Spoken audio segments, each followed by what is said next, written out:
Caros alunos, bom dia. Aqui quem fala é o professor Hélio e esse é o canal Revisão Ciências. Hoje vamos ter uma aula sobre células. O microscópio, como sabemos, é um aparelho que nos permite ver estruturas muito pequenas, invisíveis a olho nu. Esse aparelho foi criado pelos irmãos holandeses, os irmãos Janssen, em 1590 e aperfeiçoado mais de 100 anos depois pelo cientista inglês Robert Hooke. O objetivo de Robert Hooke era observar estruturas muito pequenas presentes no ambiente que o cercava. E uma das primeiras observações a imagem que ele pôde ver era mais ou menos parecida com a apresentada nesse slide. Era uma estrutura proveniente da casca de uma árvore. E ele viu que essa estrutura ao microscópio apresentava várias pequenas divisões, partes menores que compunham algo maior. A essas estruturas, que ele achou parecidas com celas de cadeias, de prisões, ele deu o nome de células, que seriam células pequenas. Então hoje sabe-se que todo ser vivo tem um corpo formado por células. Os seres vivos são muito diversos entre si, mas algumas características eles têm em comum. A principal delas é o fato deles possuírem células. Todo ser vivo tem um corpo formado por células.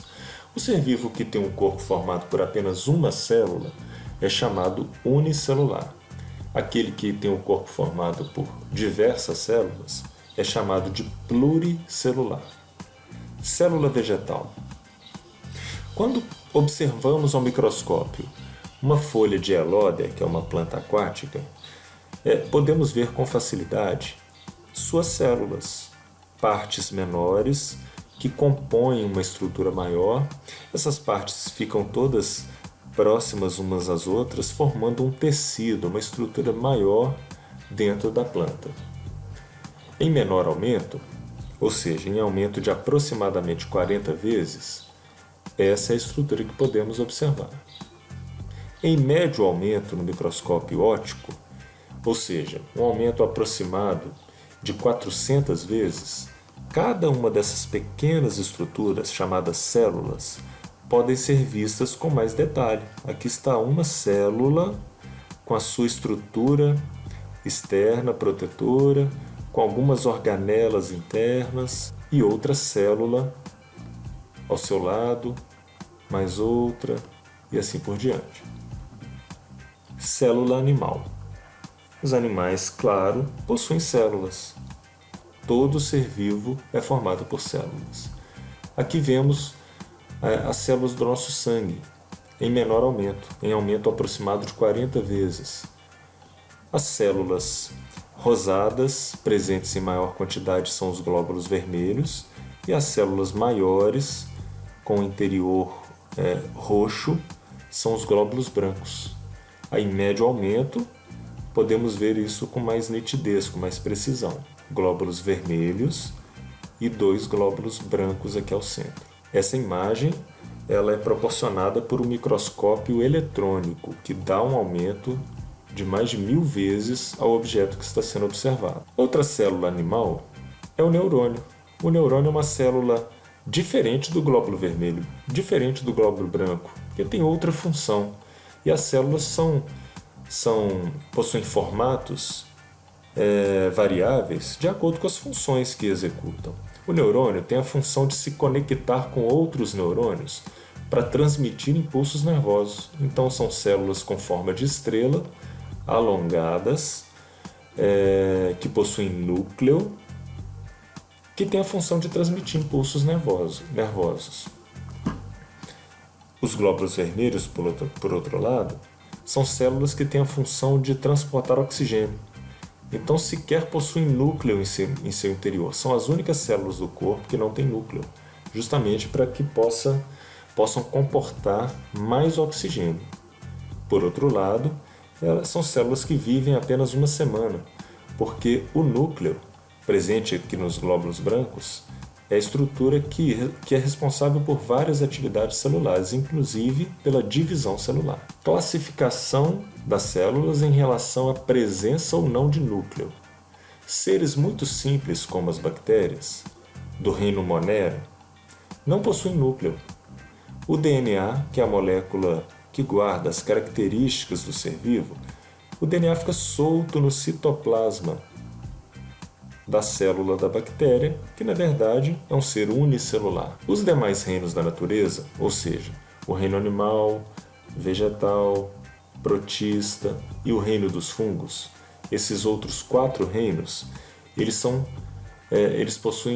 chamados de seres eucariontes. São seres que possuem células com núcleo, como podemos ver nessa imagem. O núcleo é uma estrutura revestida pela carioteca que guarda em seu interior o DNA. Seres que possuem núcleo são chamados eucariontes e seres que não possuem núcleo são chamados procariontes. No caso, apenas os seres do reino Monera, as bactérias, não possuem núcleo. Principais diferenças entre as células animais e vegetais.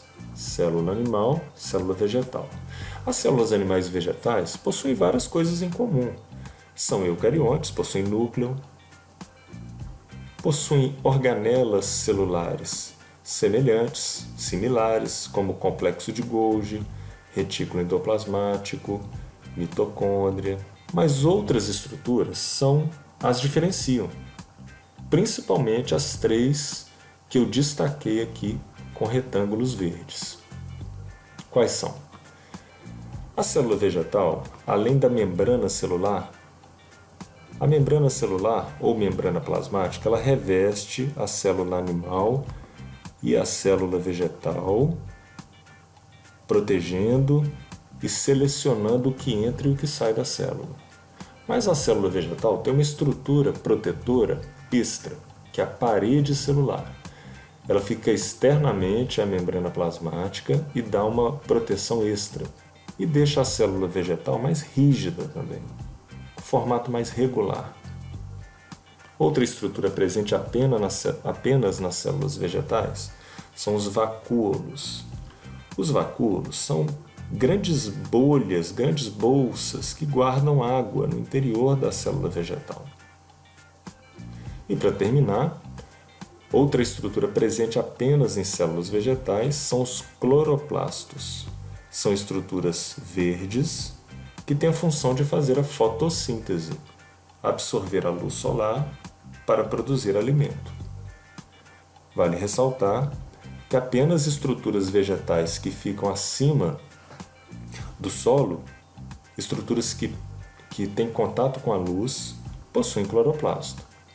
Quando observamos uma célula de cebola, da parte comestível da cebola, não há cloroplastos, porque a parte comestível da cebola é uma parte subterrânea na planta. Por fim, vamos ver os níveis de organização dos seres vivos.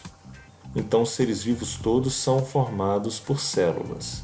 Mas essas células não ficam dentro de nosso corpo de forma aleatória, não. Elas têm uma organização. Então, as células elas estão organizadas primeiramente em tecidos. Então, aqui, por exemplo, eu tenho uma célula muscular. Essa célula muscular, ela fica ligada a outras células musculares, exercendo uma mesma função. Ela é parecida com as demais e exerce uma mesma função de gerar movimento no corpo. Então, o que é um tecido? É um conjunto de células semelhantes que executam uma mesma função.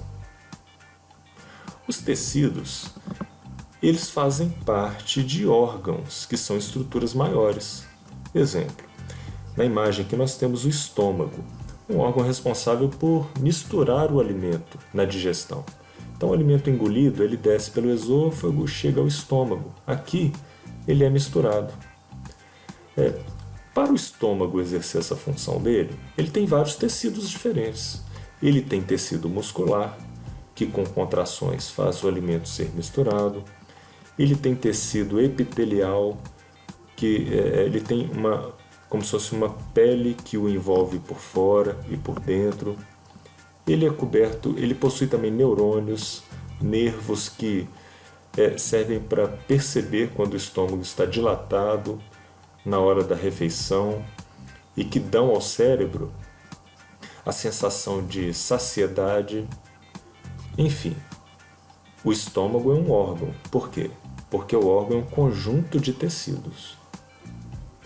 Mas cada órgão também faz parte de uma estrutura maior, que são os sistemas. Então o estômago, que é um órgão formado por vários tecidos e que por sua vez são formados por várias células, o estômago, ele faz parte do sistema digestório. Ele não conseguiria executar ele não conseguiria digerir o alimento sozinho. Ele faz uma parte do trabalho. Outra parte do trabalho é feita pela boca, pelos dentes, pela língua, que não aparecem na imagem, pelo esôfago. O fígado também tem uma participação na digestão, produzindo substâncias importantes. O intestino delgado, o intestino grosso, o pâncreas, que também não aparece muito bem na imagem. Então, o estômago faz parte de algo maior, que seria o sistema digestório. E os sistemas todos do corpo, o digestório, o circulatório, o respiratório e etc., eles juntos fazem parte de algo maior ainda, que é o nosso organismo.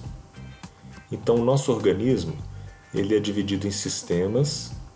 Os sistemas são divididos em órgãos. Os órgãos são divididos em tecidos. E os tecidos são divididos em células. Então é isso. Espero que tenha ajudado. Até a próxima e um grande abraço.